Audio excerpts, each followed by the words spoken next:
best entertainment on the earth. Tune in for Comics with Perch. And hey, look at this site. So somebody sent me this as a hey, they're talking about you. And to be honest, I get that a lot. Hey, 4chan is talking about you. Very rarely, though. I'm not important enough for 4chan. But Kiwi Farms is talking about you. Hey, they're saying you're a liberal nutcase over on Kiwi Farms. You should go in there and respond. And it's I could do that, or I could go have a drink. I mean, there's options. People do things on Twitter. People do things everywhere else. But this one was kind of funny, and so it gives me an opportunity to be self-deprecating. Now, I don't know if you've ever heard of this. I hadn't. I'm not even sure how to pronounce it. The Anther. It's fine, and that's not a shot. But anyway, here's this article, The Strange and Toxic World of American Comic Book YouTube Commentators, which, by the way, I just threw out there. The American feels a little presumptuous there. I'm not sure that entirely fits all the people on this list, and also toxic. It's like 2018 called, and it wants its term back. Now that's kind of lame. Please stop with the toxic stuff. People throw that term around, and I mean, if you want toxic, this article kind of goes into it. But anyway, who leads the list of the strange and toxic world of American comic book YouTubers? Oh, look at this. Here's some angry guys. Nothing like a good stereotype of an angry, balding dude. Holding up. People have seen me. I don't look like that. I don't look like any of these people, but that's fine. I look a little bit like the guy looking at the computer, actually, to tell you the truth, especially that unshaven bit. Anyway, this goes into, holy shit, what a creepy lot they are. And who's the number one site that's toxic and bad? It's Comics by Perch. So let's go into this review, because I think it's fun, and it goes into the just general nonsense. And I know I'm giving this whole site way more attention than I should. Which is what they're really after. But let's take a look. This is my entire review, right? It's all on the screen. So let's start with the lecherous alcoholic that goes by Comics by Perch. Well, that's mostly fair. I bristle a little bit at lecherous, but yeah, alcoholic, fine. Perch is not this YouTuber's real name. That is true. Indeed, most of these comics YouTubers hide behind a pseudonym. Corporate Comics Perch. Now, here's the interesting part. Corporate Comics Perch is a weird term, and we get into this a little bit more. Basically, he's going to make the case that I shill for corporations, which is an odd take, but we'll get there. Perch is a wannabe Tucker Carlson, okay, who speaks with false gravitas and creepy nerd dad authority. Fair enough. They would have called this dude a square in the 1950s. If you're bringing up square as an insult, friend, you're the square. He has actually said such things as that Disney should take advantage of the cheap labor in Japan and make manga with all their intellectual property. Perch has actually not said that, and I realize I'm talking about myself in the first person there, but no, I've actually never said that I should take advantage of cheap labor in Japan and make manga with all their intellectual property. Have I said that it would be smart for Disney to license out some of their stuff to Japan? Yeah, it would, for printing and distribution in Japan, and they're doing it.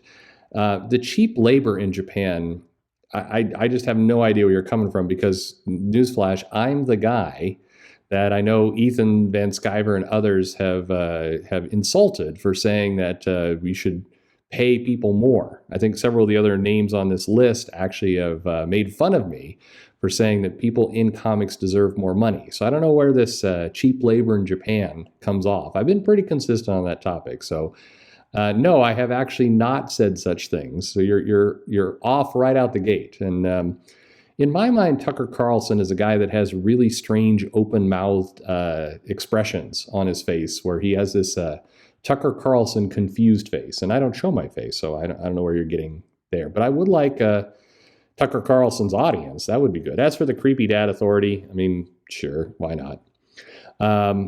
His talking points are beyond dull. That's fair. They are like listening to a lame old man lecture some kids he sees on the street about not smoking the pot. I think you're basically saying I'm old. Okay. Plus, Perch always takes the corporations and HR's side. That's weird. Honestly, I'm not sure. There's something you read into what I there's something where you're getting that. Don't know what it is. For him, freedom of speech means nothing if your speech goes against the corporate brand. Silly artist, you deserve to be poor for having an opinion. This is one of the weirdest takes, honestly, I've ever gotten on this channel. I mean, you look again. You're sprinkling things in. Creepy dad, old, all right. Alcoholic, sure. But then you go into like it feels like you got an axe to grind here, where I'm trying to destroy the little man. I maybe this is because I've said the union image is dumb. That's the only thing I can think of. That's where this has gone. And for mine, the main reason I think the union image is dumb is because it's not actually going to get more money in the hands of everyone. It's not actually going to improve rates for anybody. That's been my big issue, but okay.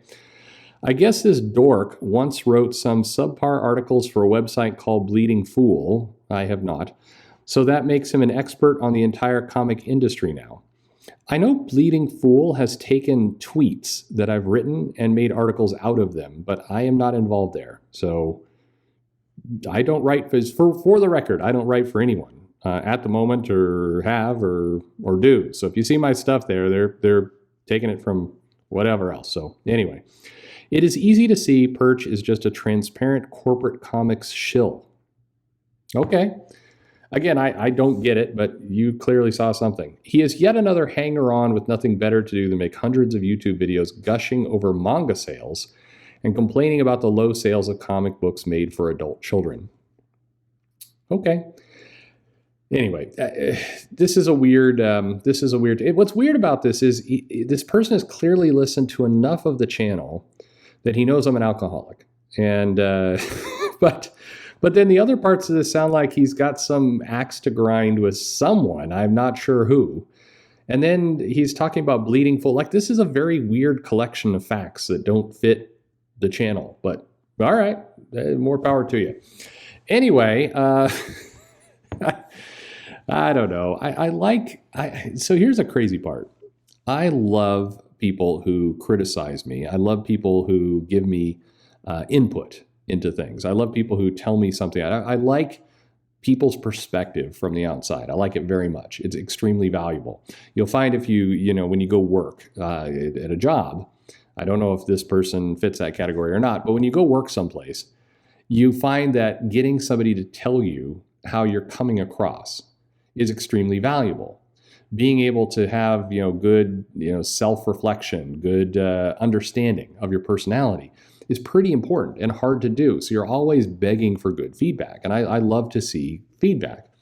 So it's disappointing when somebody writes something up with a bunch of random comments that don't fit. Again, I'll own old nerd dad jokes, sure. I don't know what false gravitas means in this context, whatever. Wannabe Tucker Carlson, don't get it. I don't understand. The square, the hard part, I'll own this. I'm conscious of the fact, because people have mailed me enough times saying that they're driving around with their kids, and I haven't wanted to start dropping the C word, right in the middle of my video when I know that that's an audience out there. So I find myself pulling back a bunch. And the other factor is, as I've said in another video, I get a lot of people from the industry that tell me things, and so I try and abstract. I try and be fairly neutral about all this. So anyway, corporate comics, what a weird take. Anyway, the rest of this article, if you're interested, they go into thinking critical. The name alone makes them laugh. Sure. He talks about, anyway. He gets, apparently Wes is Christian Crusader, ex-CIA, hack, host, Comicsgate adjacent. All right. Anyway. This is a kind of toxic fandom that scares them most, sure. Then they get Clownfish TV. I've heard of that one. Okay. He does hate this channel, so he goes in and insults that for a while. Then he goes into Zach from Comics Matter, and he insults him about, other kind of, that he makes crappy comics, I guess. And then we get Ben Skyver, and this is... Van Skyver's got an army of trolls. What's weird about this is he has very little to say about Van Skyver.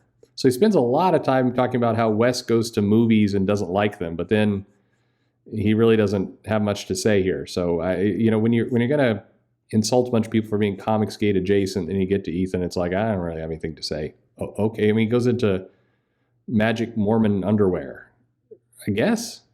I don't know. Is Ethan Mormon? I've honestly got questions reading this. We get to Yellow Flash, who he sounds like a creepy Sunday school teacher. Basically, he's calling him a pedophile here. And then, the more crowdsourcing stuff. He gets back into Ethan and Zach again. Then Forced Adversity, which I have never heard of, but this is about political soy boy host. It's all over the place. I think the True Purposes article was a guy wanted to insult people, so he just kind of picked all the words he could, I guess. And here's Noah Van Sciver, who I also am not familiar with. And then cartoonist kayfabe. Guy goes after cartoonist kayfabe for being corporate stooges. Corporate simps. What? Anyway, he concludes this, as you can see, in the world of comics scene commentators on YouTube, the bar for humanity is set really low.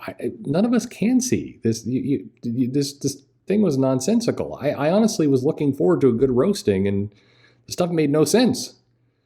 Thinking of obsessed trolls, blah, blah, blah. And then he says, when I started this article, my intention was to shine a light on the dysfunctional, obsessive nature of comics fandom.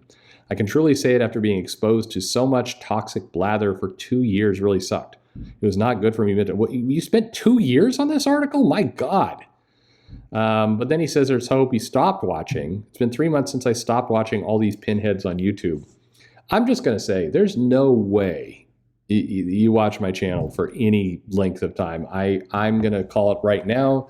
You looked at the thumbnails that say comics and drinks, and that was it. I don't think you listened to a single thing based on your analysis here, because you're way off. I think there's plenty of... God, you went through the entire thing and you didn't complain about the mispronunciations, the bad audio, the being in a car, the not editing properly, the every now and then uploading videos with no audio and they just suck, the overabundance of content. You didn't like... Those are come on, man. You could even just go to the comments. Mumbles will tell you all the things wrong with these videos. Anyway, hate-filled disappointment, algorithms, grifters, comics, sex pests, blah, blah, blah. He goes on and on and on.